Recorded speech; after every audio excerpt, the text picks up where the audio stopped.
12:02, good afternoon from the 104.5 The Zone studios. I'm Lucas Panzica. In NFL news, L.A. Rams wide receiver Cooper Kupp announced on social media Monday that the Rams are seeking to trade him. Kupp saying, quote, "I don't agree with the decision and always believed it was going to begin and end in L.A." Kupp will be 32 by the start of the 2025 season. He missed 5 games due to injury in 2024. Buffalo Bills safety Micah Hyde has announced his retirement from the NFL. The 34-year-old is a 2-time All-Pro, and he hangs it up after 12 seasons. College hoops, tonight Vanderbilt visits 6th-ranked Florida in Gainesville. Both teams looking to bounce back from a loss. Tip-off is at 6 p.m. For all your foundation repairs and waterproofing needs, visit USSTN.com. Breaking news at once on your home for the Titans and Vols. This is 104.5 The Zone.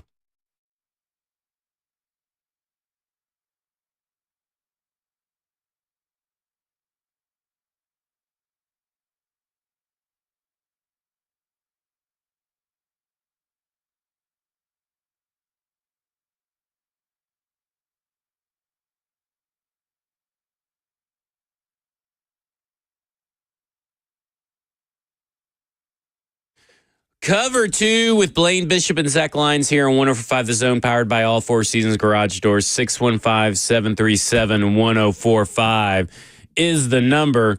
And so last night, and I'm sure everybody that is on Twitter or social media has, and probably has listened to the first 2 shows on 104.5 so far today, have heard about the comments that DeAndre Hopkins has made. So he was asked by Nick Suss about the question about the trade and all that kind of stuff. And DeAndre Hopkins goes on this kind of like word vomit diatribe where in the end, he basically says, "I quit on the team." He did not say it that way. He basically says it. So this is what he said. When we lost to the Bills, there was a lot of stuff in the media saying that I got benched, and I'm not the type to go on social media and speak my truth because I feel like everything kind of always passes. But I didn't get benched. That's the first time in my career where I was like, man, I don't belong out here on this field right now. We weren't winning. No plays were being called for me. Not that I'm a player that ever needs the ball, but I feel that I want to be included in something, so I took myself out of the game.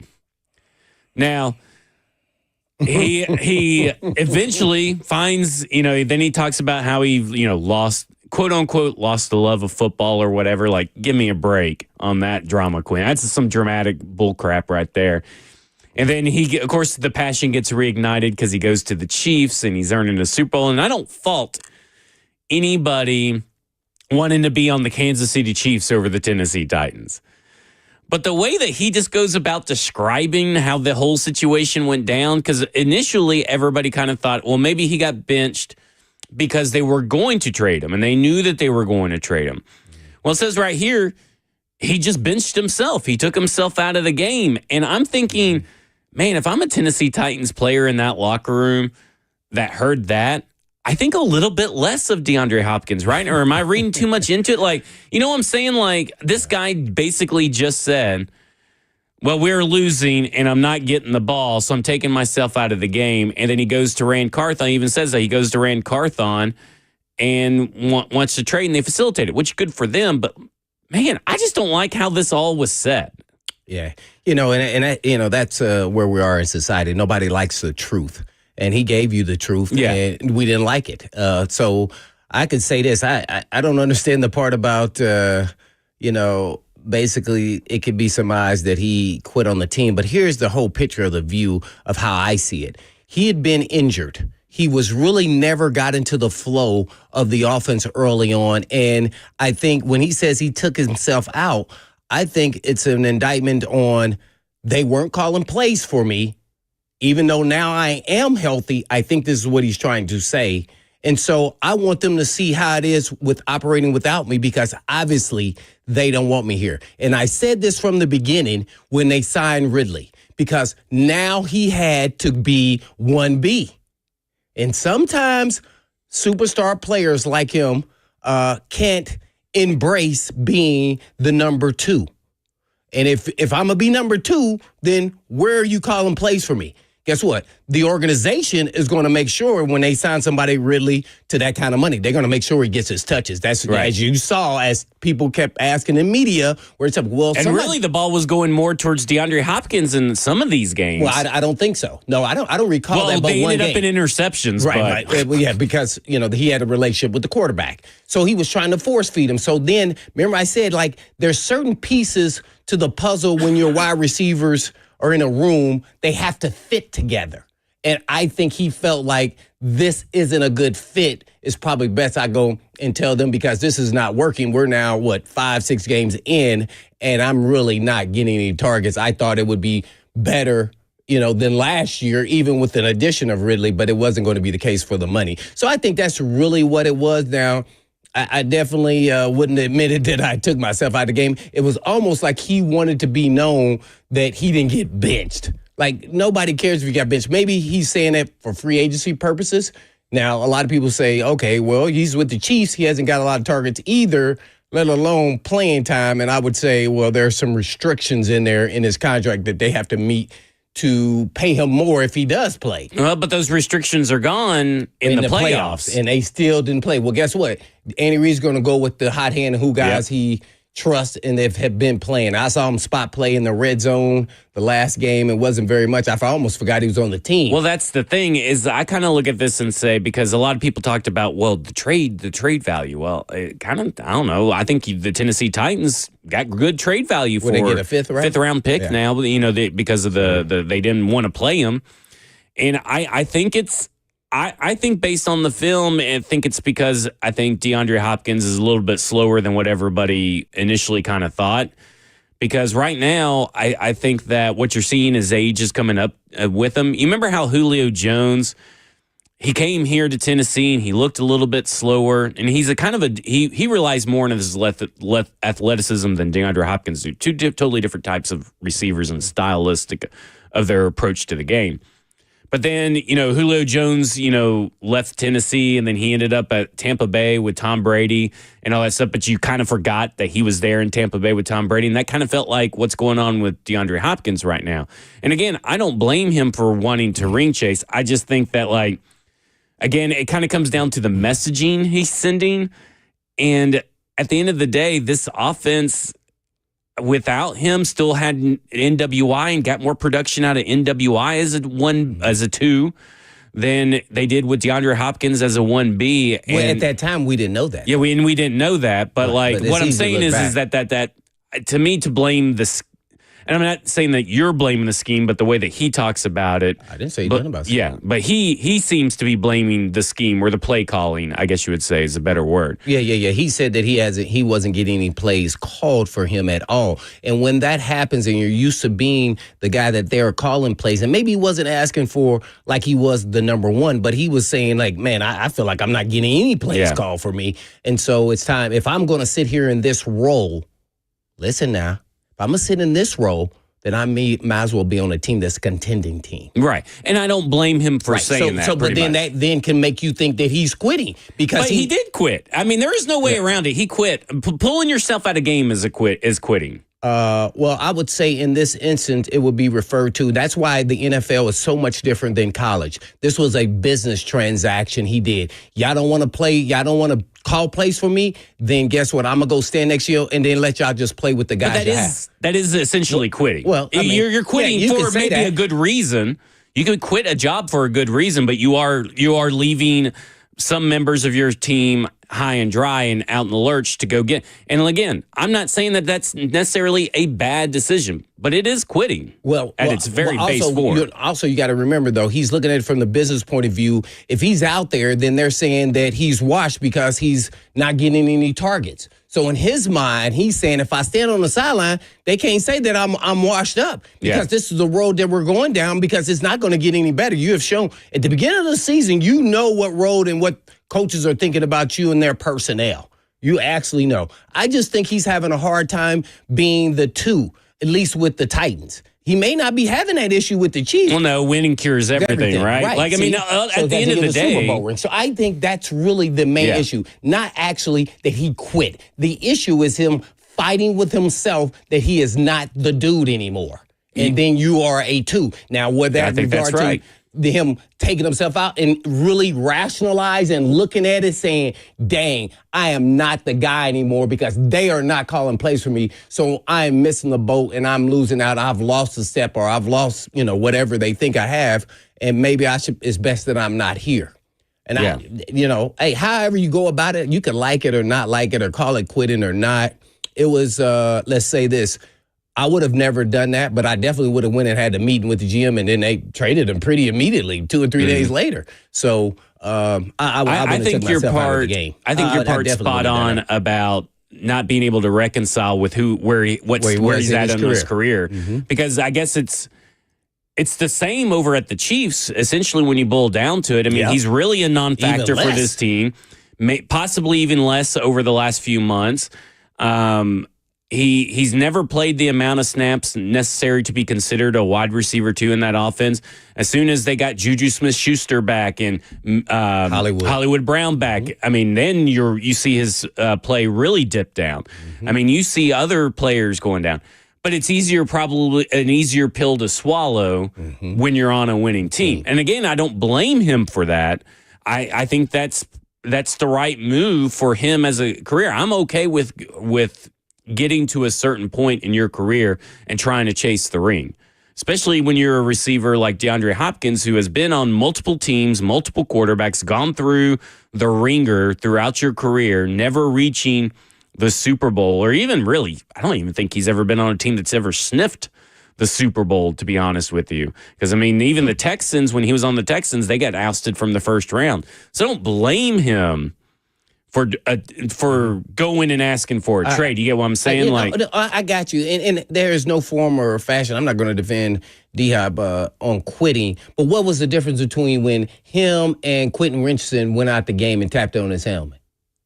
Oh, Anthony Richardson definitely quit too. So I mean, and I gave Anthony Richardson crap. So I'm giving same crap across the board. He could have been tired. Oh, yeah. Okay. Yeah, tired. Well, here's the reason why I say that. And obviously, I agree with you and your premise and everything about quitting. But what's the difference if you run on a go route and you tap out, and I always see the receivers come out and the DB doesn't ever come out? The corner. I always wonder. I mean, to me, did you ever tap out in a game after one long play or something? The mentality of an offensive player and a defensive player are totally different. Okay. That's why, because they the skill guys, I ran deep. They didn't throw me the ball. Okay, I'm going out. Where the DB has to run back to the huddle and get ready for the next play. Exhausted, by the way. Yeah. So, I guess you could say at least he didn't retire like Vontae Davis. So, I haven't said there's a difference. I don't think there is a difference. Okay. I think they're both quitting. But no, both aren't quitting. I think both are quitting. But no one would say that the person is quitting that ran on a go route and tapped out because he wanted to rest the next play. Sorry, I thought you were talking about Anthony Richardson in this. No. My bad. So I do think there is a difference between getting a little bit of rest if you ran a go route or something. Because, I mean, heck, I can't go up the stairs without catching a breath and probably tapping out right now. These guys are paid to run. These guys are going to be in way more shape than I am. But I think the difference is the longevity of the quitting, right? What's his face? Deontay Johnson, right? He took himself and refused to go back in. I think that's just as bad as what DeAndre Hopkins did, but by refusing to go back in, taking yourself out of an entire part of the game. And so I do think there is a difference there, but I do think that what we're talking about between Anthony Richardson, Deontay Johnson, and DeAndre Hopkins are all the same in my mind. All those are just different forms of quitting. They are. It's just, I can't believe he did it. Like, that was the reason. And I think he was more defending that he didn't get bitched. That's why he said it. Which, by the way, who cares? Right. Who cares anymore at this point? That's why I said that he is trying to He's struggling with who he is. Where he's at in his career. I wonder how big his crowd was. Do you think that was the other reason? Because that's media days, right? You get to go around to the different stuff. I don't know how big his crowd was. I wonder if that kind of hurt a little bit. Everybody kind of forgot that DeAndre Hopkins is on the Chiefs. And look at my crowd. I got Nick Suss of the Tennessean and a few other jabronis. That will not be the defining moment people talking about that he took himself out of the Buffalo Bills. You got to think that he is desperate to score a touchdown in the Super Bowl, right? He's not. Obviously, no competitor is content with just sitting on the sidelines and collecting a Super Bowl ring. But you got to think that man, I really need that Super Bowl moment, right? Yeah, I think Andy Reid's the type, I'm going to just say this, he will get a shot at it at one point in time in this game. I would put money on it. So now, that's not to say it will happen, but he's gonna try to throw. You're not advocating for an anytime touchdown, but I think he's gonna get a shot. There you go. Okay, when we come back, we'll talk more about the Tennessee Titans, and we'll get to your phones. We'll get to Tristan and Brentwood, 615-737-1045. You want to get in on the conversation. This is Cover 2 with Blaine Bishop and Zach Lyons here on 105 The Zone.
Cover 2 with Blaine Bishop and Zach Lyons here on 104.5 The Zone, powered by all Four Seasons Garage Doors, 615-737-1045. We're about to transition to some draft talk here. I quit. You quit. You did not quit in the middle of the I'm a walk thing. out. I don't. No plays were called for me. Yeah, there you go. Is that called quitting? That's called quitting. Is that quiet quitting? Well, you would be loud quitting because you're telling everybody you're quitting. Oh yeah. Well, I'm just letting you know what's coming. Yeah. But I'm going to talk about why the It's like Titans D-Hop. need to avoid trading for players, because obviously Cooper Kupp got announced that he was going to be on the trading block shortly after our show. The Rams are putting him on the trading block and plan to trade him. And then, of course, that starts out the Titans media machine to where they're all concocting these crazy mock trades and articles and all this stuff to try to get Where we Cooper get all Kupp this to draft capital? That's what I'm saying. Oh yeah. So we're going to start. Myles Garrett too. Yeah. We're going to be trading for Cooper Kupp and Myles Garrett. Is what everybody wants to do. Let's go to Tristan in Brentwood, who wants to talk about the NFL draft. Tristan, you're on with Blaine and Zach. Oh, man. Thank you for taking my. Okay, you have Mike Paganzi, Reggie McKenzie, and Ziegler, and two of them worked for Mark Davis with the Raiders. I was wondering, do we trade down with the Raiders? That's a conspiracy theory, or Jets, then trade down again. Then you get two number ones from different teams for the following year, and then then draft somebody in their somebody in the 20 range, like the offensive line tackle or Jake Sawyer from Ohio State, and then you have a good amount of picks, because Mike Paganzi wanted around 30 picks, and then yes. All right, Tristan. So I do think the Raiders are a team that could possibly trade up. Oh. And because, they're at 6. You're not trading too far back. But I was kind of thinking the other day, and we talked about this a little bit, you said that was too far back for no, you. it's not too far back necessarily for me. It's just I feel like you're the players there. It's weird. It's not blue chip? It kind of is, because I think Mason Graham is. But then you got Mason Graham, Jeffrey Simmons, Devondre Sweat. Are you going to be playing a full-time 3-4 defense? You get what I'm saying? And then, or you could go for Will Johnson, who's coming off an injury. Cornerback. And I like both those players. In fact, I love both those players. I think they're both really good players. But I'm thinking, is it better to actually trade back further than stay at 6 to get more draft capital? Because the further you go back, the more another team has to pay. So is it better maybe to land in the teens than it is to land in the top 10, because you're getting more draft picks? Because I do think this is a deeper draft than what people think. As far as just good, solid players. Getting top 100 players. But not a deep draft for blue chippers. Not a deep draft. So you're kind of passing up on one blue chip player, but you may gain, because you're trading back even further, multiple really good players for a team that really needs really good players. Yeah, so I'm probably with that, depending on who would be available. Yeah. If you did trade back to number 6. But this is a relationship business, so obviously the connection to the Raiders is going to be strong, and I do think that the Raiders are a team that will likely want to trade up. I think the Giants are another team that are, to me, the Giants is the perfect trade scenario, because you still get one of the elite players, more than likely. Where are they? They're at 3. 3. So you could still get Abdul Carter, maybe Travis Hunter, or one of the quarterbacks at 3. There's a good shot at getting one of those guys, and all those guys are immediate contributors to a team right now. So it'll be interesting to see, but I do think the Raiders' relationship is something to monitor. Yeah, cool. All right, let's go to Alvin, who wants to talk about the NFL draft. Alvin, you're on with Blaine and Zach. Hey, how y'all doing? Doing good. How are you? Good. Good. I actually got two things. The first thing I wanted to say was, as far as the draft goes, as far as, some other times might pick a quarterback, this, that, and the other, would you, I asked both of y'all put y'all GM hats on, would you get them knowing that Brian Callahan's jobs might not be safe? Then you get another coach here might be like, well, hey, this isn't my guy. This quarterback isn't my guy.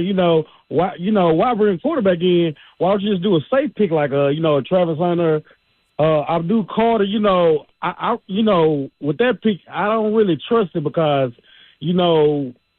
if he's just a speed guy, in the run game, we got to take him out. You know what I'm saying? And my other question was, as far as the Titans trading back, could they get a scenario like how the Chicago Bears got the receiver out of Carolina that year? DJ Moore. Listen. Yeah, I mean, there is a scenario like that, Alvin. I mean, rumors are is that Garrett Wilson wants out of the Jets situation up there, and that's kind of a similar situation to DJ Moore. A little bit different because you still got him on a rookie contract. So there are possible wide receivers on expiring contracts or wide receivers on rookie contracts that could be dealt if the team doesn't want to pay for him. But I kind of think with Aaron Glenn there now, I think that he's going to be able to convince Garrett Wilson they're on the right path. You get what I'm saying? Like, I think Aaron Glenn is that kind of guy. And I think, he'd be you think Aaron Rodgers will be there? I hope so. Probably not, but I hope so because I just don't want him here in Nashville. Well, yeah, I just know anything that makes sure that anything that secures no Aaron Rodgers in Nashville, I'm all for. So that's what I'm You're just totally against that. I'm just against it. It's just a recipe for a disaster. If you thought, I mean, last year going 3-14. If you went 3-14 this year with Aaron Rodgers, you're at least getting, I guess, drama. I guess for us it would be an exciting year for media for selfish reasons, but no. I just worry about the locker room. That'd be my only question. I don't know how you could even get that answered because the proof's in the pudding what he's done before. But if he's got that weekly spot on Pat McAfee show. Yeah, so he's going to be, being talking weekly. I mean, oh man, do you think he has enough in the tank to get him at least competitive as far as having a shot at the playoff? That's the only way you look past. Oh man, I mean, he's another year removed from the ACL. Maybe Achilles. That's what I meant. Achilles. Maybe he does, but are you really wanting to bet on that? And your job? That's the thing.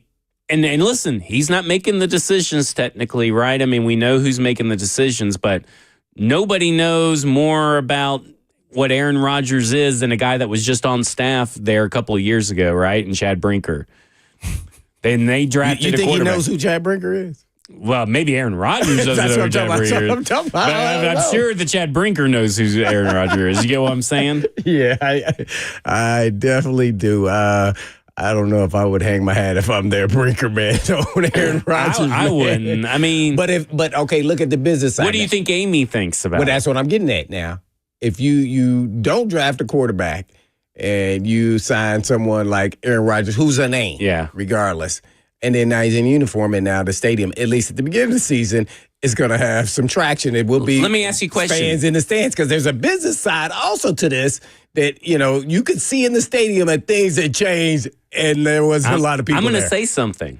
I don't think Aaron Rodgers puts butts in the seats in Tennessee. You don't think so? I think he's pretty hated down here, I would say. But guess what? If do you think it matters, though? Hate you or like you, you want to go see him fail or do right. That's what I think. Well, maybe so. I can't put past Tennessee being filled with a bunch of haters. Yeah.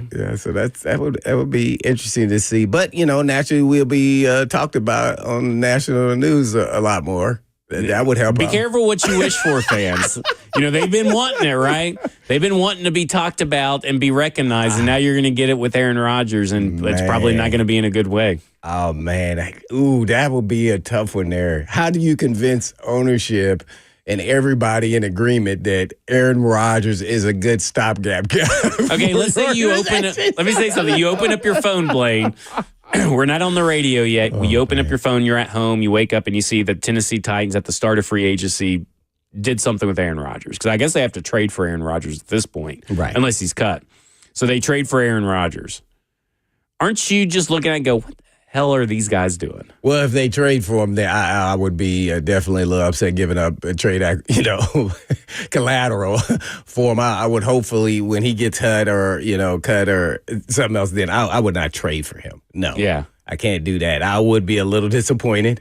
But guess what? There will be some fans that would be super excited because they'll talk themselves. Listen, there are fans that will talk themselves into anything. You could sign Marcus Mariota to come be the bridge quarterback, and there are going to be people who say, "Thank God that he's back. He's going to lead us to the playoffs and all that stuff." Because that's how fans are. Fans, as soon as that first shiny new toy walks through the door, has their press conference, and holds up that Tennessee Titans jersey, all bets are off.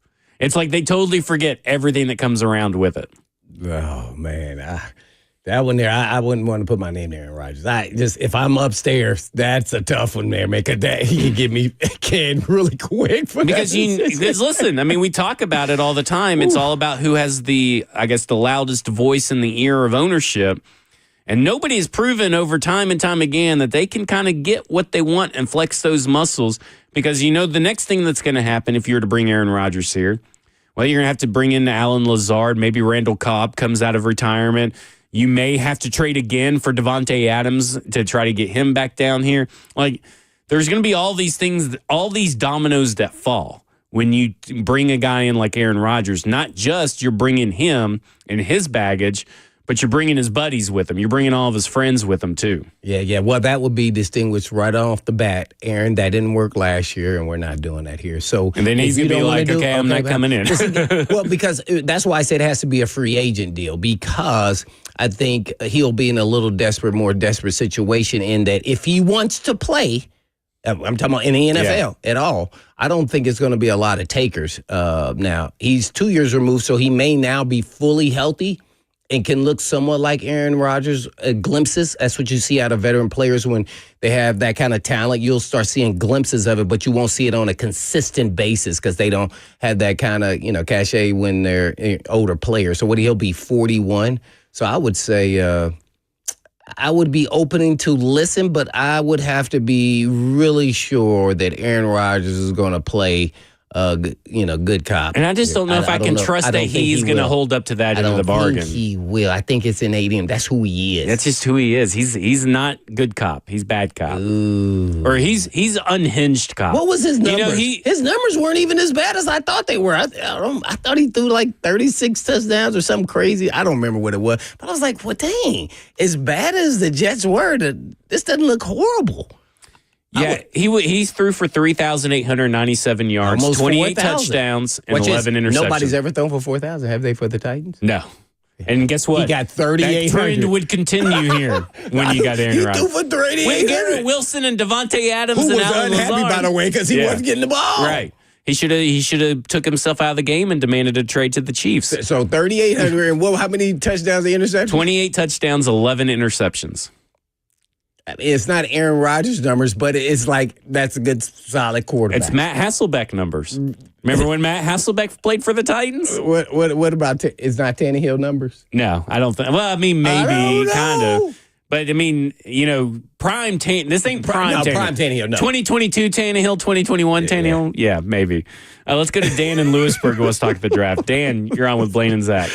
Oh my God. What's going on, guys? What's up? Good. You Aaron Rodgers fan? No, man. Hey, look here. I believe in Christmas in February, so I'm just going to tell you my wish. I wish we could swap picks with the Browns, let them have the first pick, we'll take their second pick, and throw Myles Garrett into it, automatic impact player on the defensive side, and still get a good quality player at the number 2 slot. What do you think? Well, Dan, why do you think that Cleveland would do that trade? Well, Myles Garrett, defensive player of the year. Hey, they always do odd things when it comes to the draft and the quarterbacks. They always draft a quarterback. Maybe this would ensure them the guy they want if they're flipping between Ward and Sanders. They get the one they want that way. Gotcha, Dan. Here's my problem with that is that I think if you're the Tennessee Titans, you have to give up more. You just have to give up so much, and this is why I'm so against Tennessee Titans trading for anyone. I'm all for if Matt Stafford becomes available and they want to trade for Matt Stafford. I understand their logic. I still don't want to trade for any draft picks for these guys. This Tennessee Titans team. So what would you be trading to get them? You can't. There's nothing you can really give them. Right, you would have to give them a player and a pick at this point, and future picks. Maybe you're giving them a 4th this year and a 3rd round next year. That turns into a 2nd if he plays so many games. And at this point, the Tennessee Titans are not one player away, and that's kind of where I'm at. Like, I would love to have Myles Garrett. You don't think I think Myles Garrett would be by far the best edge player they've had since Javon Curse? Oh yeah, absolutely. But they're not an edge player away. And they're going to have to give up more than just the first overall pick to get Myles Garrett. They're going to have to give up that plus some. And then you're looking at a team that's going to be depleted in a couple of years once Myles Garrett decides that, hey, I need to trade out of here. We're getting towards the end of my contract. I either need an extension or I need to be traded out here to go to a Super Bowl team, because that's what's going to happen if he's not on a Super Bowl contender coming from the Browns. You're not going to have any youth and not have anybody to replace him because you're trading away draft picks. So like Cooper Kupp, okay, he may only go for a day 3 pick. You're not a Cooper Kupp guy away, and Cooper Kupp doesn't really add anything other than when he's on the field, you know that he can catch it, but he's hardly ever on the field. And I would rather take a chance of going the youth direction. I'd rather have it. You believe I'm saying this? I'd rather have NWI on this team at like an $7 or $8 million contract than trade anything for Cooper Kupp and have to pay Cooper Kupp. To me, this Tennessee Titans team is not in a situation where it's one player away. So I'm not entertaining any of these, situations where they're trying to trade for someone. I think they're trying to trade back and get more picks, not have less picks. Right, yeah. I mean, that's what Bergonzi and Brinker have been kind of preaching this whole time, what you just said, that we're not in the position where we're one player away. So that's never going to happen to get a Kupp, or unless they were free agents and they signed for somewhat better minimum. That's just dreaming. That's never going to happen with either one of those players. As much as I like both of those players, even with the injuries of Cooper Kupp, if he wanted to come in at a Tyler Boyd-like level player, because you don't know if he's going to stay healthy. He may have to even do that, even in this circumstance, maybe more than that, probably 10, but it would be a one-year deal just to see if he could stay available. So, man, as much as I wish we could, nah, they none of those guys are going to be coming here. If they do, it'll be short-lived for sure. But Myles Garrett's going to take way too much. That'll never happen. Boy, sure, I wish it would, though. Man, he is fabulous. I loved him coming out of that draft. He was number 1 overall pick. Oh, yeah, Myles Garrett. Yeah. I'm sorry, I thought you were talking about Cooper Kupp there for a second. But I loved him coming out of that draft, too. But he led the league in catches and yards 1 year, 3 years ago or so. So, no, he's a proven guy. He just can't stay healthy over the last 3 years. So, typically when that happens, you want to see if he can recover and then give him a 1-year deal with incentives, or he becomes that's who he is, and you say, okay, we're only probably going to get 10, 12 games out of him, and you bring another veteran with him at the right prices. That way, then you say both of these young players can still play, just they can't play every game at the highest level. Right. So you sign like a Kupp with a Tyler Boyd, and then now you have some at the modest rate. Which I don't know if Kupp's going to do that. I think, we've already seen that he will. And stay pretty much available. But that's the issue, is all lower body injuries. It is. And once you start getting them, it's hard to put together full seasons where you don't have 1 or 2 games missed. And, to me, I look at it and like the Tennessee Titans need a lot of dependability. Now, if he was a free agent... Yeah, and he was able to be signed, we're talking about a totally different situation. I'd be like, if you can get him for a modest contract to come over to Tennessee, I'm all in. I think the question would be, if he was a free agent, $10 million or $7 million with That's kind of where I'm at. Like $10 million would be like my height. And listen, someone else is probably going to pay him more. Let them. Yep. At some point, you have to have that line drawn in the sand where you're just going to be able to willing to say, okay, here's our line in the sand. Here's what we'll offer you.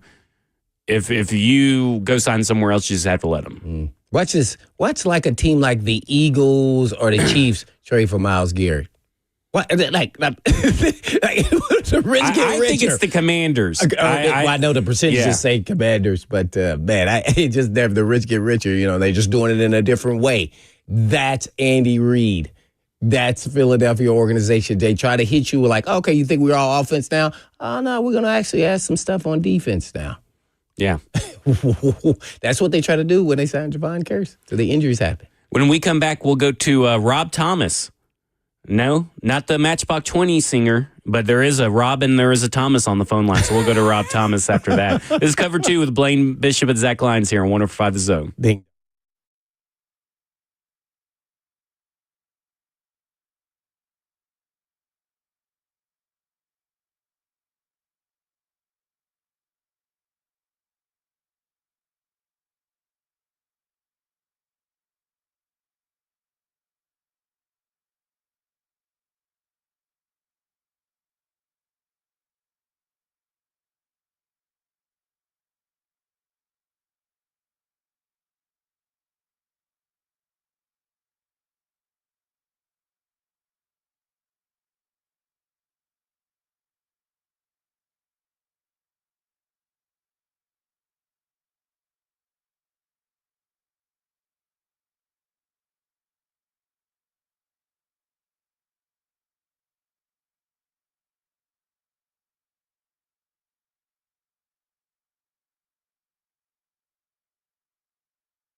Cover 2 with Blaine Bishop and Zach Lyons here on 104.5 The Zone, powered by All Four Seasons Garage Doors, 615-737-1045. Next hour, we'll talk to Coach Mack, talk about the Senior Bowl, what's next for the Tennessee Titans in the scouting process. But first, we're going to go to your phones.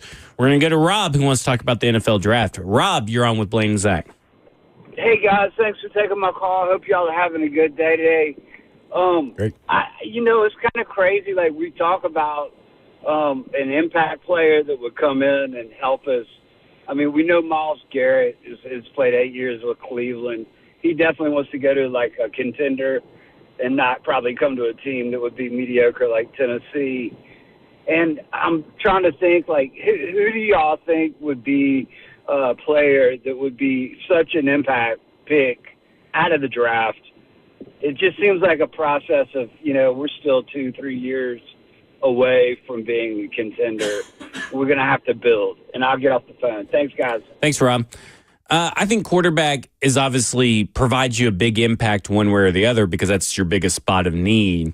But if you're talking about maybe a pick that maybe leads to impact on the field, maybe not necessarily the win or loss column, but someone that you can grow and they get better and better and better and become that blue chip A1 kind of player.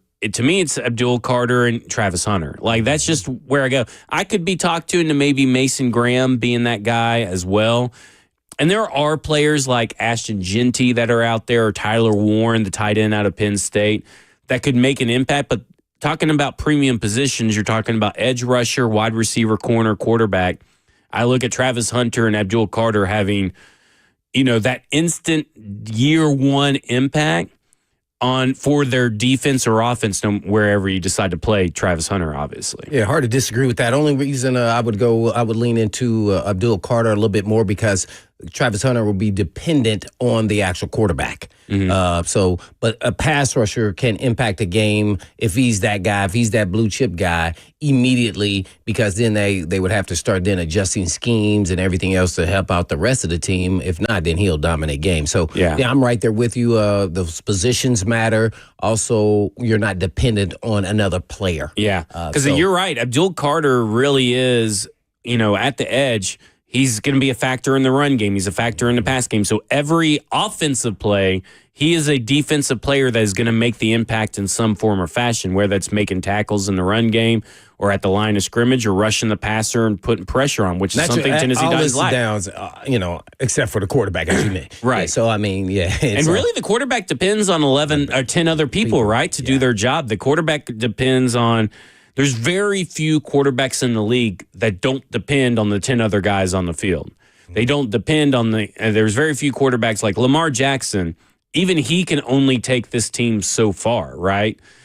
Patrick Mahomes is kind of like, he is and he isn't. He's not. It doesn't really matter who's out there at wide receiver. It doesn't really matter who's out there at running back. They somehow find to win the game. And really, that's a testament to Andy Reid just as much as it is Patrick Mahomes, and probably even more so Steve Spagnuolo, because, I mean, at this point, if you don't beat this team in the fourth quarter in the Kansas City Chiefs, you ain't winning. No. Like, you better go in with a 10-point lead, 15-point lead, double digits, to have a chance against making sure that Patrick Mahomes and Andy Reid and Steve Spagnuolo magic doesn't come back and get them another win.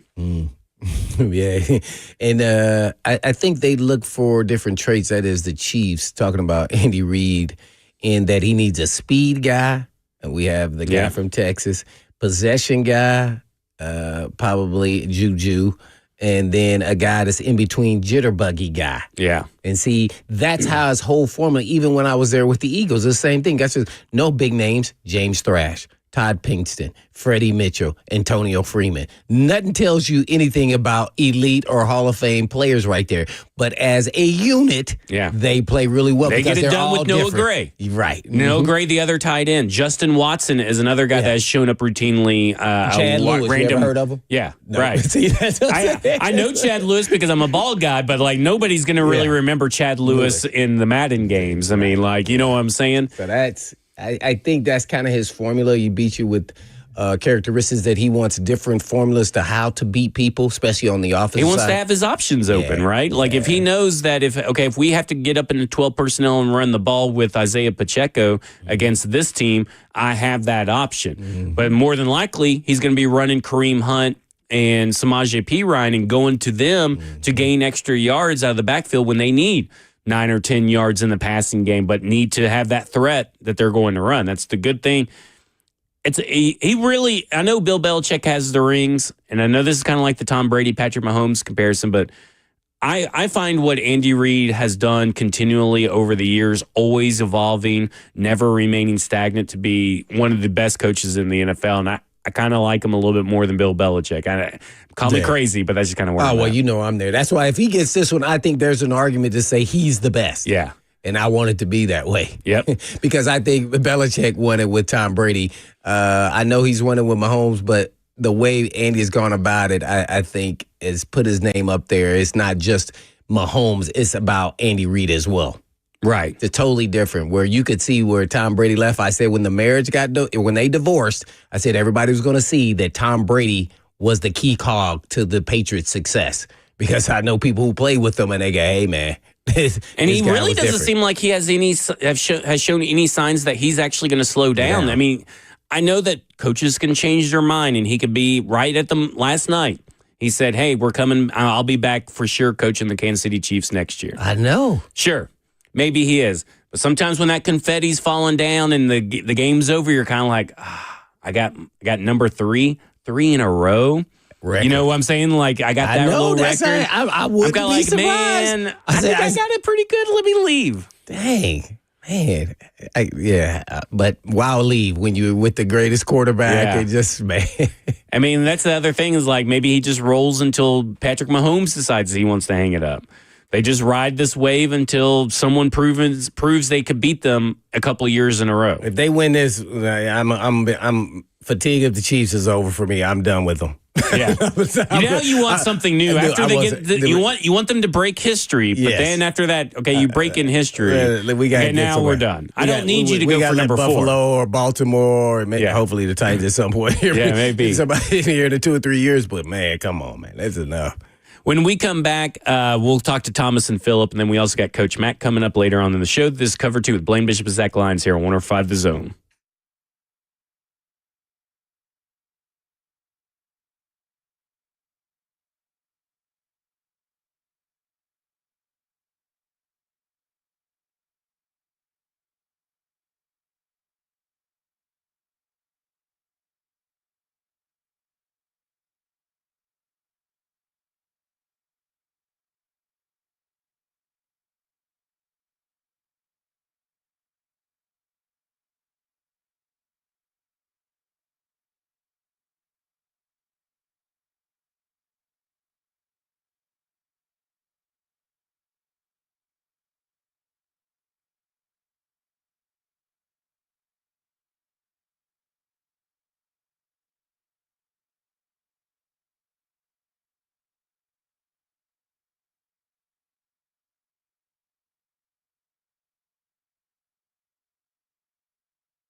Hey, folks, I've been talking about Tennessee Orthopedic Alliance for years because they're the leading experts in sports medicine and performance and the team physician for the NFL, college, high school athletics across Tennessee.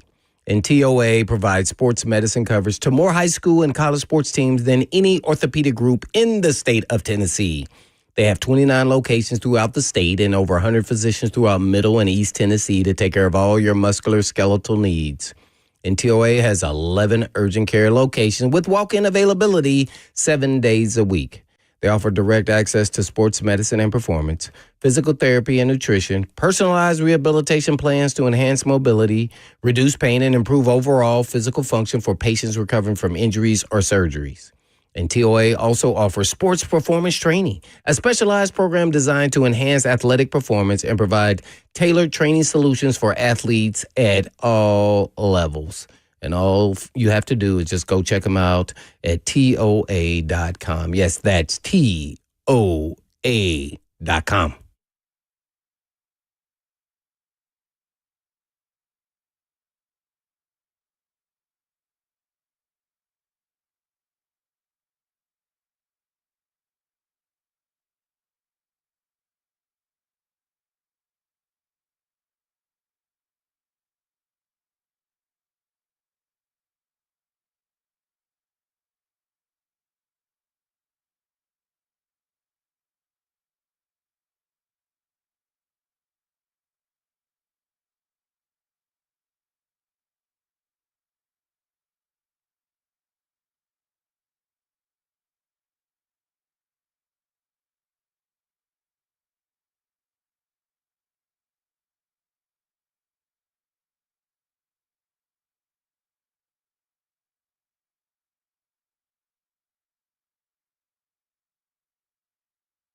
Cover 2 with Blaine Bishop and Zach Lyons here on 105 The Zone, powered by all Four Seasons Garage Doors. 615-737-1045. You want to get in on the conversation? We're talking NFL draft. We're talking about why the Titans should not be trading for any players in the NFL. Other than that, we're going to go to your phones, and we're going to go to Thomas, who wants to talk about the NFL draft. Thomas, you're on with Blaine and Zach. Hey, Blaine, Zach. I just want to try to address the rumor. Colin Cowherd said the number 1 pick should go to the Pittsburgh Steelers for their first this year, first next year. Pickens of what? What's your predictions on what they would do on the team if they got traded? And would you do that trade? Okay, so hey, before you hang up, repeat that a little bit slower. What's the trade you're talking about? Yes, sir. Colin Cowherd said the number 1 pick is going to the Steelers for what? Pickens, number 1 this year, number 1 next year. I'm going to hang up and listen. Whoa. So I'm sure that's conjecture of what he would do, Colin Cowherd, because I don't think he's reporting it. But like Watt plus Pickens plus the first this year, the first next year for the number 1 overall pick from the Pittsburgh Steelers. I mean, I'd have a hard time not doing it. Throw in a third. But like, I mean, that seems like a lot. That seems more of a fantasy football, trade proposal than anything else. What does he throw in at the end?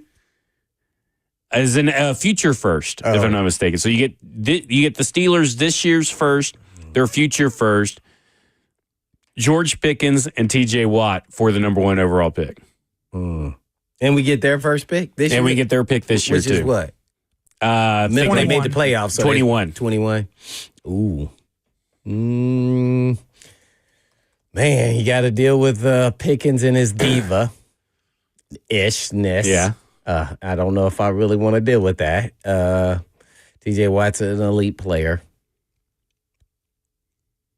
I would consider it for sure. I mean, I would consider it. I don't think it's in the real realm of realistic possibilities that's ever going to be on the table, but, you know. Got 2 guys, one up and coming his prime. TJ's probably at the peak of his prime. And 2 first-round picks? Yeah. In the 21st pick? Ooh. I think I may be thinking about that. 21, I would try to use one of those picks to move back up. Yeah.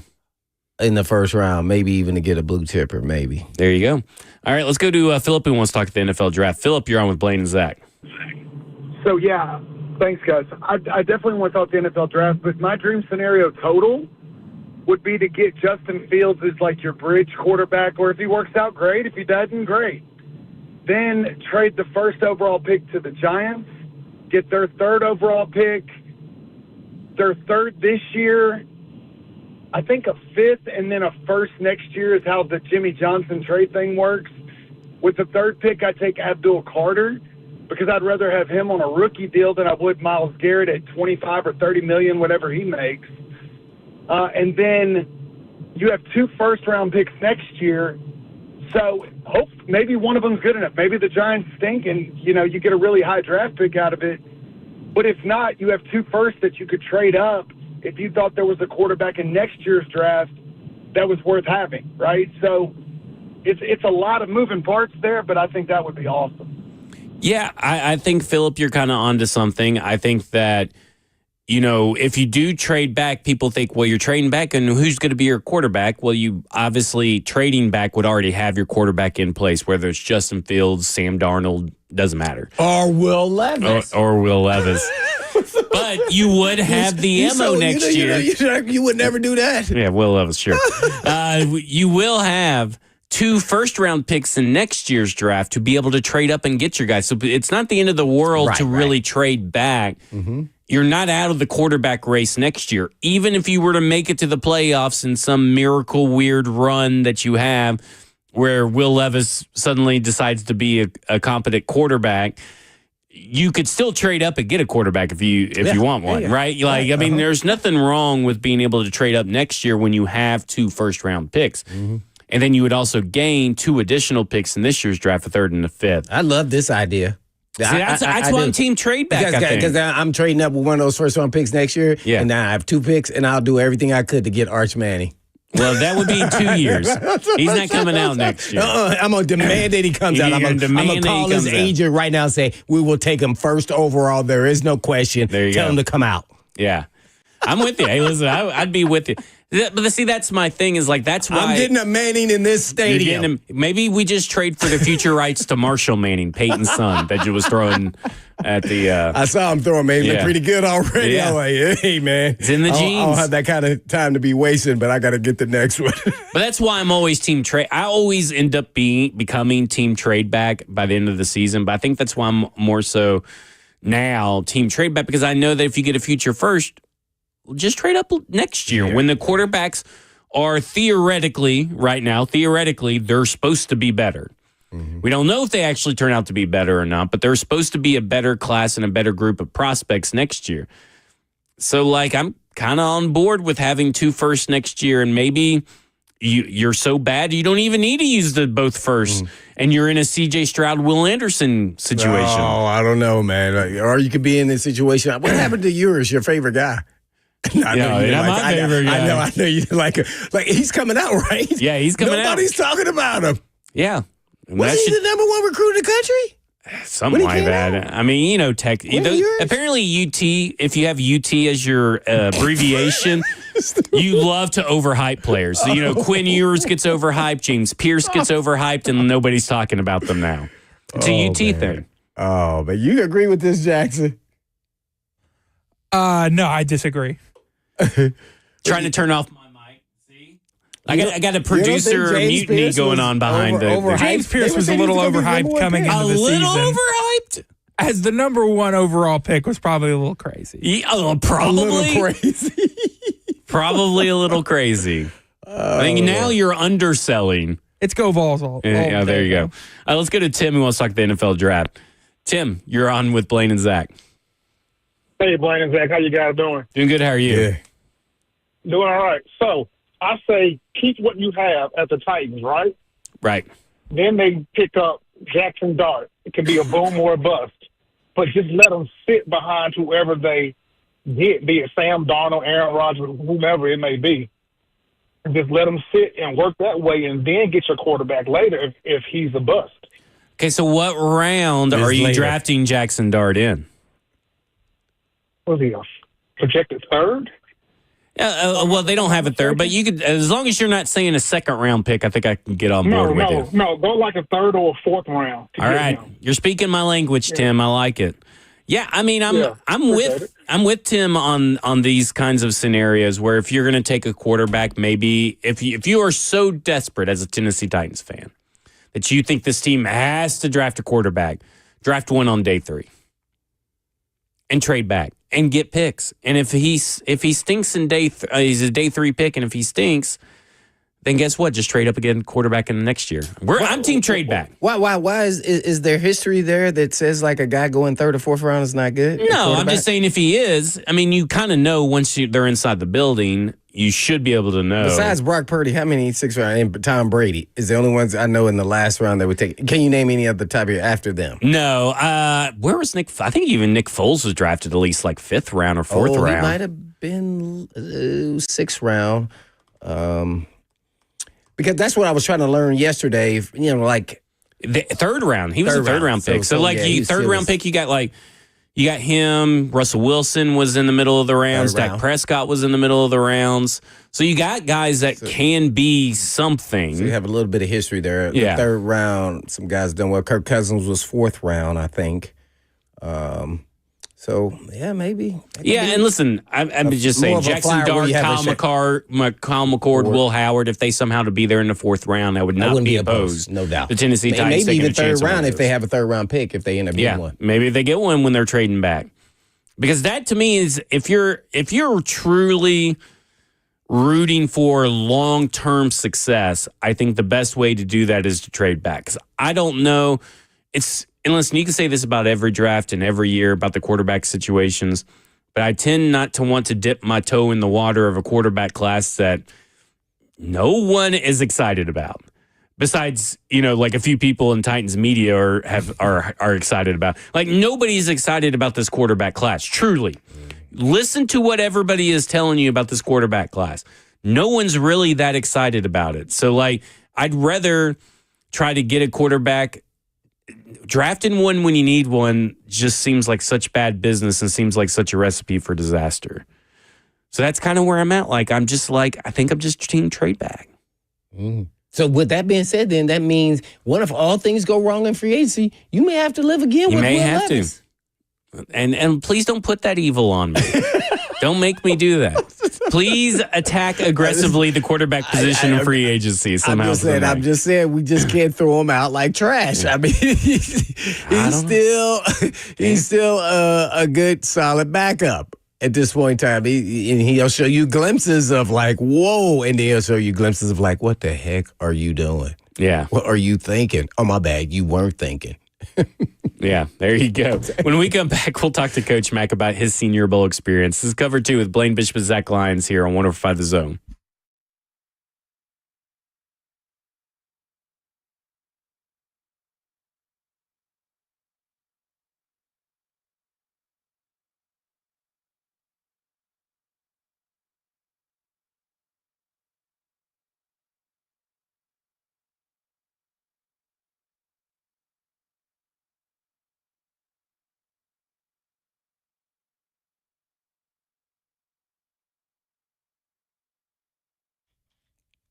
As an athlete myself, I know how frustrating nagging pain and injuries can be to my performance.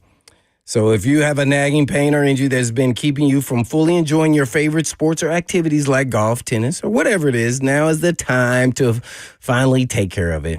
And the winter is a great time to do that, and spring as well. So Edge Peptide and Hormone Therapy have multiple regenerative treatment options for treating, healing, and recovering from your injuries or pain.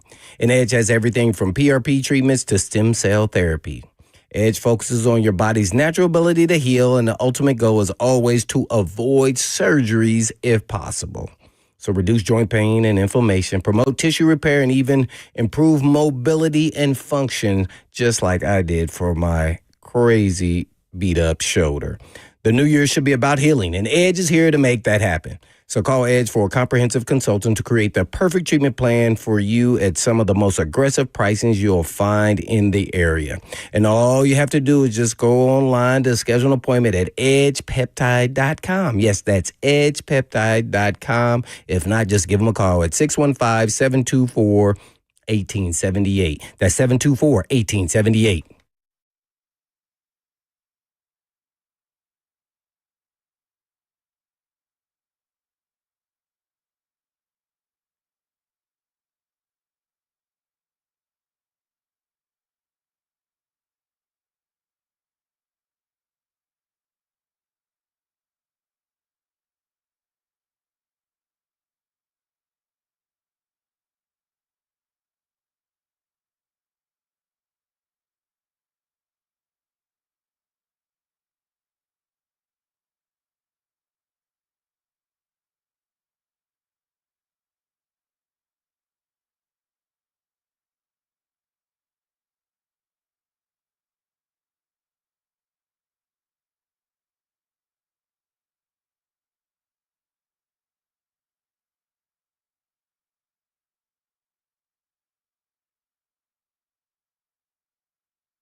You know what that music means? It must be a Tuesday at 2:20 p.m. That means that we're going to be joined by Coach Mack for his weekly Mack Attack, brought to you by Tourers Ford, the South's most trusted Ford dealer. And, Coach, of course, you were down at the Senior Bowl, and you got a great view of some of the prospects down there. What were some of the position groups that had you a little surprised by how deep the group was down there and how well they performed down at the Senior Bowl? Yeah, hey, Zach. Hey, Blaine. Yeah, I know you were down there too, Zach. So Yep. It was the one thing about it was this is probably, I think the only, well, I know this. The only Senior Bowl I've missed since I started in the league was the COVID year when they didn't have anybody down there, but they still had the Senior Bowl. Because when we talked to Jim Nagy, he talked about having to interview people through plexiglass and stuff. But, you know, the 30-plus years I've been down there, this was the best weather we've ever had down there. Beautiful weather. I mean, it really was. All the times that I've coached it, and then, of course, I've been down there participating in it, both when it used to be at Ladd Peebles and now that it's at the University of South Alabama. This weather was beautiful. So, yes, got to look at a lot of guys. They have those interviews over there in the convention center that start at 6 in the morning until 8, and then everybody goes to practice. And so we had several days of doing those interviews, got to talk, to several of those players down there, and then, of course, did a lot of the OTPs down there too. But practices, because of the weather and because of the ideal conditions, got to look at a lot of people. You ask about positions that surprised me a little bit. I thought the running back group was a good group down there. I didn't know much about R.J. Harvey from UCF. I thought he had a very good week, Zach. Trevor Etienne from Georgia, I thought acquitted himself very, very well down there. Devin Neal from Kansas looks like a back that will be drafted somewhere probably on the second or the third day. Ollie Gordon from Oklahoma State. And then a guy I really like because of his return ability.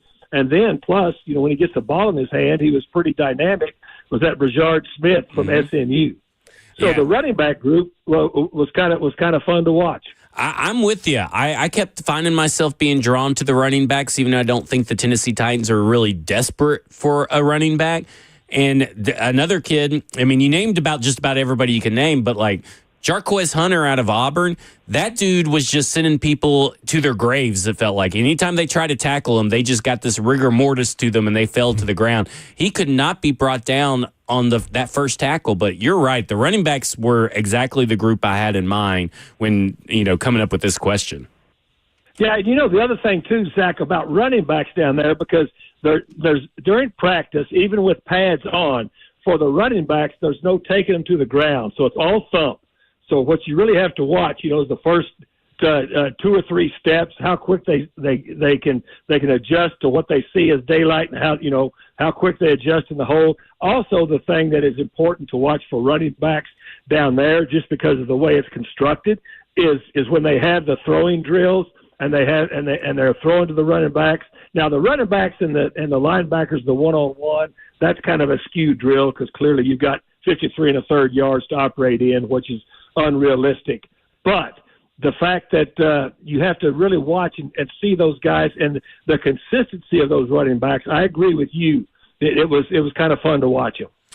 From my vantage point, it seems like Mike Green sure did make himself a lot of money this week. He came in with smaller hands and that kind of like small school stigma. What did you know about Mike Green coming into the week? What questions did you have about him before the event? And it sounds like to me, and in your opinion, do you think he answered those questions for NFL teams? Yeah, I watched a little bit of his tape going in, and then down there, he was one of the first guys that we interviewed. We interviewed him very early on Tuesday morning. He came and sat down, and all of us spent there at the Titans radio table, and I had an extensive interview with him. Was very, very impressed, Zach, first of all, by his self-awareness. He understands what his strengths are, and he understands the other things that he's going to have to incorporate once he gets into this league. He is a speed rusher. He knows that. He's also an undersized player as far as lengthwise. But in talking with him, and he displayed it early on, he understood that he was also going to have to be able to incorporate a lot of things other than just speed rushes off the edge. When he bull rushed and and just powered Connerly on that first rep that he took down there. Everybody kind of got shocked. But the guy's got an extremely quick get-off. He's a relentless player. You watch him during the team drills. He's a relentless player. The thing that he's going to have to do, I think that he's solidified himself, as somewhere as a mid to late round, first round pick, just because of the fact, people are looking for people that can affect the quarterback. But in interviewing him and sitting and talking with him, and we got pretty deep into just talking ball, he and I did there on the OTP, is that he's very, very self-aware. He's a really, really bright guy. And I think he only did things to help himself down there through the week. Now, he left early. He left early because a lot of those guys, a lot of those guys get what they need to get done those first 2 days of practice, Zach, and then either their representation or somebody that is telling them, look, you've just about done enough down here. There's not a whole lot more for you to gain from being down here, for the game. Whatever reason, he left early, but I thought he showed a lot down there.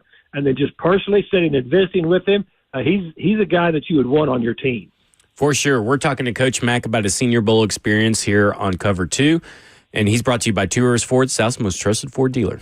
Well, Coach, you're talking about pass rushers. I'm going to talk about guys who actually are going to block those pass rushers, another important position, offensive tackle. Kind of take us through, the Vincent kid from A&M who I watched on TV, the Belton kid, and kind of tell us the differences between those. And I think the kid from North Dakota State, to hold it against him, he looked pretty good too as well, Zabel. Kind of take us through what you saw from those players, and maybe I just happened to watch them on a day where they did really well. Were they kind of stagnant, or were they kind of guys that stood out? No, first of all, you're right with Anthony Belton. Anthony Belton is a monster. And the thing about Anthony Belton, there's not as many tackles, Blaine, in this draft as there were last year. Last year was an exceptional crop of offensive tackles, as evidenced by where they went, throughout the draft.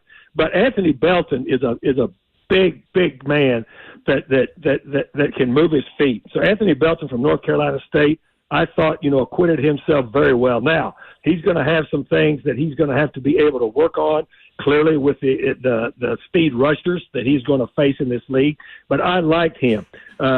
Carson Vincent from Alabama A&M, coming from a smaller school, has got the size requisites that you look for. You could tell early on, just watching him, it took him a while to get adjusted. And when I say a while, I mean from day to day. That's what you're looking at. That's why they do such extensive one-on-one work down there, Blaine, with the offensive linemen and the defensive rushers in one-on-one, to see how these guys, especially from the smaller schools, progress against, a little bit of elevated talent. I kind of like what he showed. Now, you're not talking about a first or second round guy, but you're talking about a guy that's going to be in the belly of the draft, that because he's got some credentials as far as size, and he kind of held his own down there. I also like, you didn't mention him, but Ozzie Trapillo from BC, from Boston College, did a nice job all week. But Gray Zabel, the offensive, he played tackle at North Dakota State. He's not a tackle in the National Football League, but he played offensive guard and he played center in the ball game. He played both in the ball game, but he had the most consistent practices of any of those interior or any of those offensive linemen. And I think when you talk with, and I talk with a lot of people down there, both, personnel executives and scouts, and everybody had kind of the consensus that he had the consistent week of anybody down there. So somebody's going to draft him, and they're going to draft him, somewhere. It depends on really how far they dig into him, but he did a lot of things to help himself down there. And Gray Zabel, something that's very important. I mean, I think this just because of your background and where you came from. Don't scout the helmet, scout the player. Scout the player, scout his traits, and he showed up pretty well down there in Mobile. Maybe two different questions here, but what was the deepest position at the Senior Bowl, and does that equate to the same thing as the actual draft, or is it totally different because naturally everybody's not there, or have you come to that final conclusion yet? Say that again, Deepest Blaine. position at the Senior Bowl compared to this actual draft. what's the deepest position? Yeah, well, to me, I think the deepest position is still what it was down there as to what it is in the draft. And the deepest position in this draft is the edge rushers. I mean, that's a deep position. The offensive line has got depth, but it's got depth in the belly of the draft. And so, yes, I think that held down there. And, you know, we had Jim Nagy on the OTP and visiting with him. That was kind of his consensus. You know, of course, he's got a scouting group that he sends out all year. And, of course, he's in immediate contact with all the clubs. And that's kind of the consensus throughout of what's going on. The depth, again, in this draft is edge rushers, and it's got offensive linemen, but offensive linemen more in the middle of the draft this year than last year as to where it was the top of the draft. Last question for me. I think this is a rhetorical question, guys, because they're connected to different people around the station. That is Hennigan from Memphis compared to Milroe from Alabama. Who looked the best? Well, Hennigan, I thought Seth Hennigan from Memphis. Of course, I know the kid. He's a Texas kid. He played at Denton High School. For his father. Played in Denton, Texas, not Denton High School. Played at Denton, Texas. That's a 4-year starter down there, and you look at his numbers because you know I've watched that kid, and his numbers throughout the 4 years that he was down there are pretty impressive. Mm-hmm. I mean, they really are. And you look at what he's done. I mean, let's just talk about the game for just a minute. Which, you know, is a lot of guys leave, but the guys that get a chance to play in the game, he was 12 of 14 for 85%, 132 yards, a little over 9-yard average, and plus we saw the game winner with Jack Besh down there. But 6'3", 215. But every year at Memphis, I mean, he had over an 8-yard average of every pass he threw 102 touchdowns. Now, we know that that's a wide-open offense against only 31 interceptions. And I thought when he got that chance to maneuver that last drive down there in the Senior Bowl, he looked very, very poised. So whatever he had going in there as a grade on him, he made people go back and start looking at him again. I thought he did very, very well. I thought Milroe was very inconsistent, you know, the whole time. Mm-hmm. I thought he struggled. He and Jackson Dart both struggled early on the first day. Then they got progressively better. But I thought that Milroe struggled down there, you know, throughout the day with his accuracy and his consistency. There you have it, Coach Mack, giving us the Mack attack. Well, you know, you were talking about that final drive with Seth Hennigan and Jack Besh. And what did you think of the week your fellow Frog TCU wide receiver Jack Besh had at practice and ultimately putting that exclamation point on his week at the game with the game-winning touchdown, especially after what he's gone through for the last 30 days with the passing of his brother as well? Yeah, I mean, it's really a heart-wrenching story. But look, Jack Besh did nothing but help himself. This is a bigger, as you well know, Zach, you'd asked me earlier before we ever went down there about him. Mm-hmm. And, of course, I'm very familiar with him, with him when he transferred from LSU to TCU. I'm in touch with those people at TCU a lot. This guy's a bigger slot receiver he's a stronger slot receiver that is excellent at finding open spots. And the thing about him is, he's a sneaky get open type of guy. I know that people in the league have started comparing him a little bit to Puka Nacua, and that the comparisons are because they're both bigger, stronger, not exceptionally fast slot receivers, but they just get open. And then, you know, as just evidenced in that ball game, and he did it all the time at TCU, he's a really, really strong combat catcher. I mean, this guy was really the star of the week down there. And then to top it off, you know, we're just talking about, you know, what they were able to pull off. Seth Hennigan did with him at the end of that ball game, but Jack Besh very much showed up down there, and it was a pretty emotional scene. I mean, I watched the whole game, and I know that you guys probably did too, because at least I like to see, even though the game, you know, is a little bit anticlimactic to what goes on during the week. That was a very, very emotional ending to that ball game. And Jack Besh, I don't want to sound like frog bias here, but he helped himself a lot. I don't think it's frog bias because, I mean, my thoughts coming out of that game and really out of that whole week is like, hey, listen, Tennessee Titans have a pick at 35. If they choose to go wide receiver, you could do a whole lot worse to Jack Besh right now, because I think Jack Besh would be a perfect kind of that security blanket for any quarterback that's behind center. And you're right, because, I mean, he just got open in every way that you needed to get open. He got open down deep, intermediate, across the field, short. Like, he was the best wide receiver. I've gone to now 3 Senior Bowls. He was the best wide receiver I've seen out of those 3 years, from a day one practice all the way to the game. Really? Yeah, well, he was that consistent. Over Tank Dell? Over Tank Dell. Last year? I mean, just consistent. Tez Johnson. Over Tez Johnson. I loved some Tez Johnson this year too, but like, he was consistent all week. He was, and again, I like the receivers. Let's talk about the receivers a little bit. I like Tez Johnson down there. You know, I liked what I saw, and again, Tank Dell helped Tez Johnson a lot because he opened people's eyes. You know, to keep your eye on the outliers. I thought Jaden Higgins from Iowa State is a big receiver. Mm-hmm. You know, I kind of liked what he did too. Another big receiver, a slot receiver, a bigger guy that was kind of sneaky down there was Pat Bryant from Illinois. You know, but Jack Besh, and again, one more guy from Iowa State. That Jalen Noel, that kid's a football player. I don't know where he goes.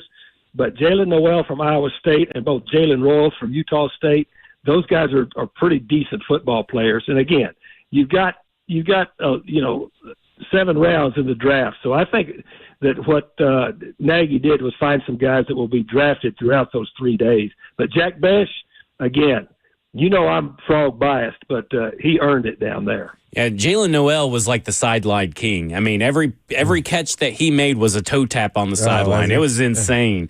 He had about like 3 or 4 in one practice. I was like, this dude just catches the ball. And props to Jalen Royals, who was apparently still playing and practicing through injury. He was only at 80%. But he went out there and he practiced every day, did all the reps that were asked for him, made some tough physical catches. This is a really good wide receiver class for what Matt calls the belly of the draft. And like, you should be able to walk away with a wide receiver if you're the Tennessee Titans. No, I would think so. I think any club should be able to, because there are enough of them. Yep. You know, the other thing, Zach, I'd like to bring up, another group that I thought some guys that stood out. I like the tight end group. I like Arroyo, you know, out of Miami. We interviewed Mason Taylor, very, very sharp, you know, as you would expect. Terrence Ferguson from Oregon. I think, you know, of course, the top guys were not there. There's some really good top tight ends in this draft. Of the 300 players that they're going to be selected from, but the guys down there, those 2 especially that I mentioned, Arroyo from Miami and Mason Taylor from LSU, I liked what they did all week. What about Barstool? That guy, he's from Ravenwood. Barstool. I'm sorry. He did. You know what? He was a guy that we watched, and Amy Wells talked to him in the big room when we had the interviews at one night, when we had the interviews on Tuesday night. He was a guy that I thought really helped himself down there. He really did, and what he did, he showed that he could do quite a few things. I liked him. I just thought that Arroyo and Mason Taylor, as far as a receiving tight end, to be able to stretch the field a little bit more, stood out above him. Outside of the Senior Bowl, we had a big topic today, and that was with DeAndre Hopkins. How do you view what he said? And I'm going to tell you what he said. He was standing on the sideline, Buffalo Bills. I don't know, it was towards the end of the game, I think, and where he said he didn't bench himself. I mean, that they didn't bench him. He benched himself and took himself out of the game. From a coach's perspective, how do you view the veteran player saying something like that? Well, as I say, I didn't hear it. Of course, I know whatever you're saying, you're reporting correctly. But because he's down to the Super Bowl and he said this. I got you. Well, D-Hop, to me, his first year here, did everything that you would ever expect him to do. Mm-hmm. You know, he did everything that you would expect him to do. The interactions I had with D-Hop when he was here. No, great dude. I thought he was very, very professional. Mm-hmm. I mean, so I don't really know where that came from. Clearly, I do remember the Buffalo game, but whatever that instance was, I'm sure he was telling the truth. And to me, unless you really know what's going on there, then it's really kind of hard to surmise anything just from the surface. But when D-Hop was here, the interactions I had with him, he was always very honest about what was going on. So that would be my take. Gotcha. There you go. Well, that will do it for us talking about the Senior Bowl with Coach Mack here, brought to you by Two Rivers Ford, South's most trusted Ford dealer. Coach Mack, you still hitting that film room, right? Yeah, well, I mean, we've got, what do we have, 120 players down there at the Senior Bowl, more or less. There's 300 of them that are going to be at the Combine, so there's a lot more to look at. Yeah, Coach Zach said he's got a cheat code for you, the zebra technology. Oh, I don't know about those zebra You know what? I talked with those zebra people last year. It's pretty fascinating what they do. And then during the Senior Bowl, when they put all of those numbers up on the board, people may not understand it exactly. I visited with those guys last year, but it's pretty interesting. Yeah, it is a little interesting.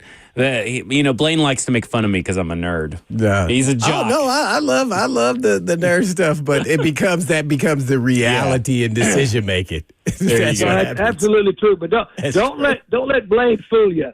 Blaine, everybody thought that Blaine as a player was just a wild man, crazy out there. Blaine's a pretty cerebral dude. He knew what he was doing. There you go. Thanks, Coach Mack. I appreciate it. Appreciate it, Coach. See you guys. Thanks. Yeah. When we come back, we'll talk about where the Tennessee Titans go from here between the Senior Bowl and the Combine, what they're up to now in the scouting process. We'll hear from Mike Bergonzi, who gave us a little bit of clue what that may be. This is Cover 2 with Blaine Bishop and Zach Lyons here on 105 The Zone.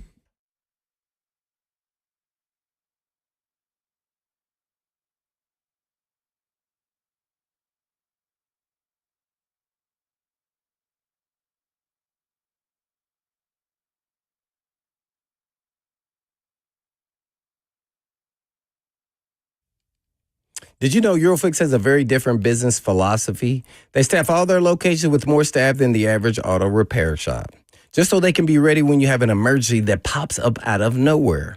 Have you ever noticed how hard it is to get a right now appointment for a vehicle repair? Some dealers can take 2 weeks just to get a freaking appointment, but not Eurofix. Eurofix has been offering quality repairs that beat the dealer without the dealer pricing since 1999.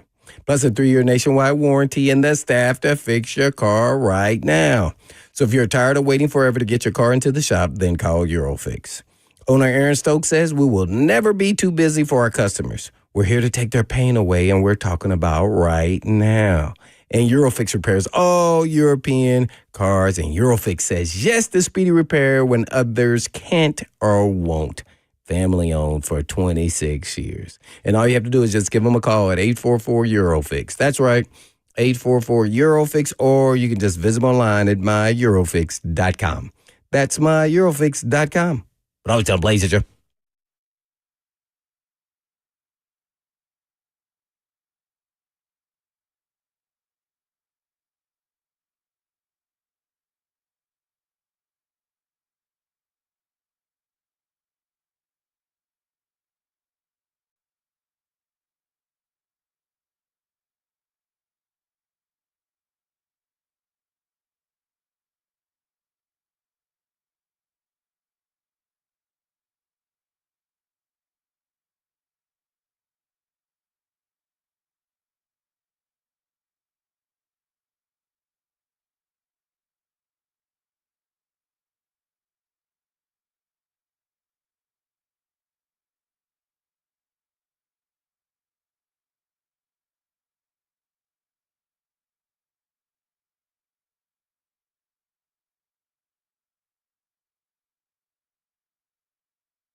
Cover 2 with Blaine Bishop and Zach Lyons here. 105 The Zone, powered by All Four Seasons Garage Doors. 615-737-1045. Last call for phone calls here on the show. We're talking about the NFL draft. The Tennessee Titans currently hold the number 1 overall pick.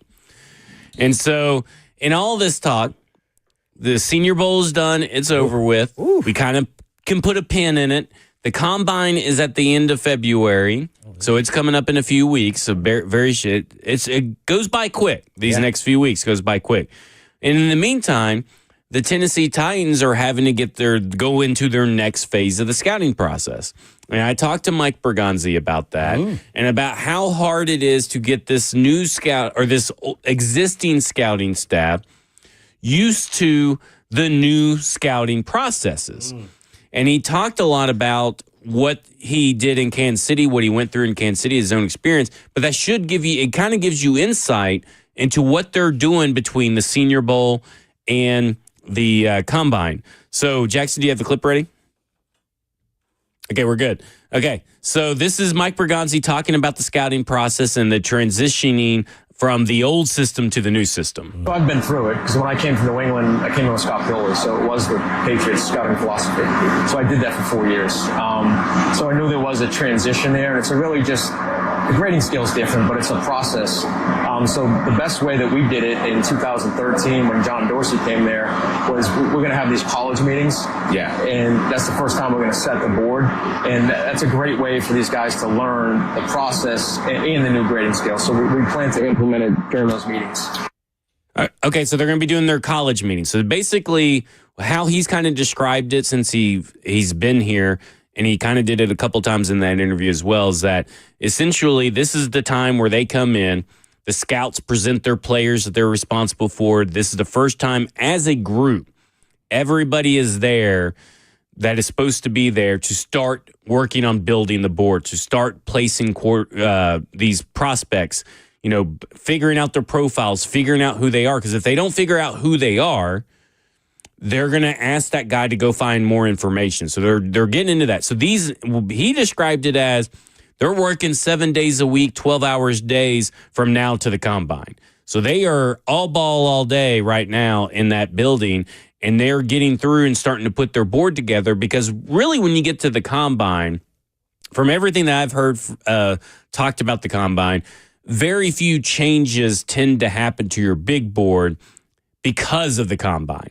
You may move a few people around because they're athletic testing and this and that, but this is a tape-driven team now.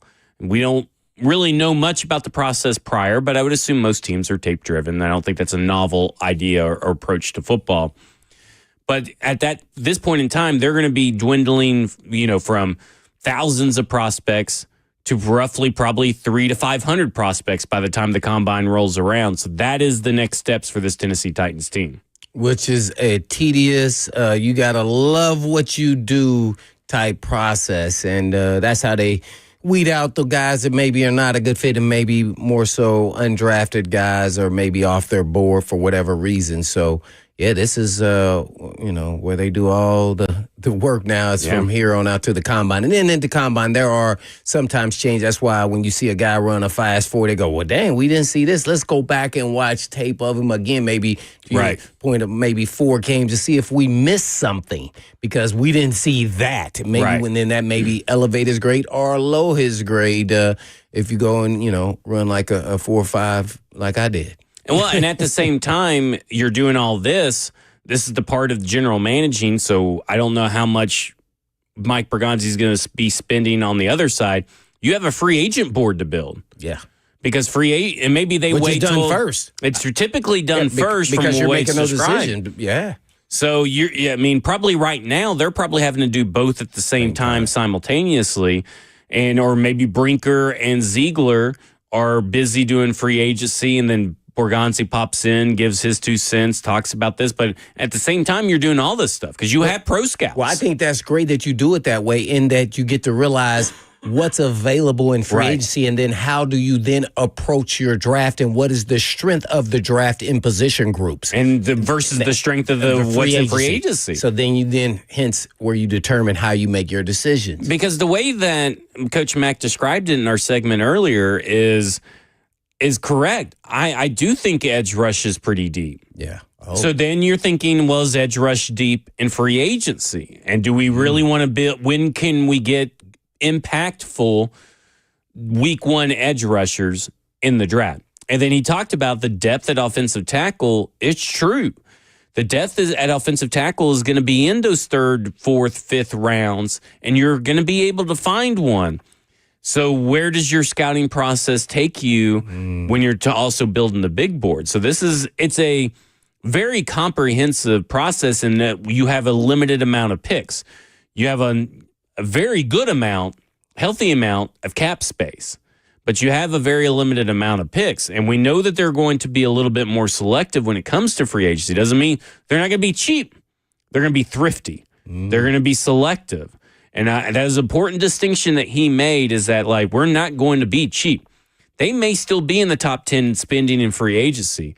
They're just going to be more looking like the Commanders than they did the Tennessee Titans or the Jacksonville Jaguars. Let's give a quick example. Trey Smith, as you mentioned, a lot of people mention he's a free agent guard with the Chiefs.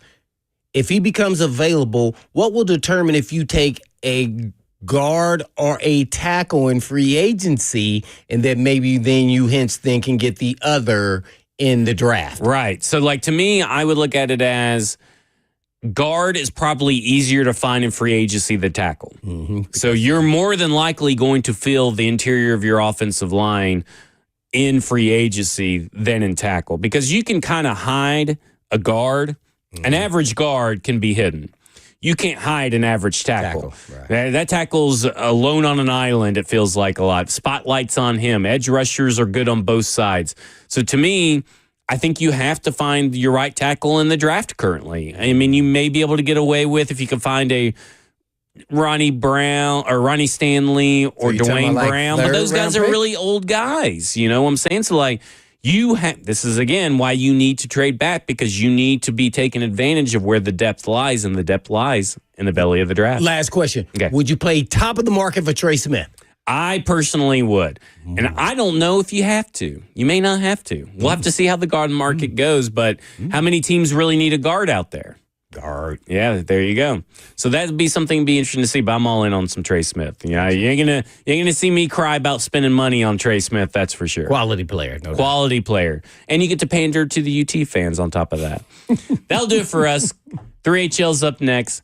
This has been Cover 2 with Blaine Bishop and Zach Lyons here on 104.5 The Zone. And in the meantime. And in between time. Peace.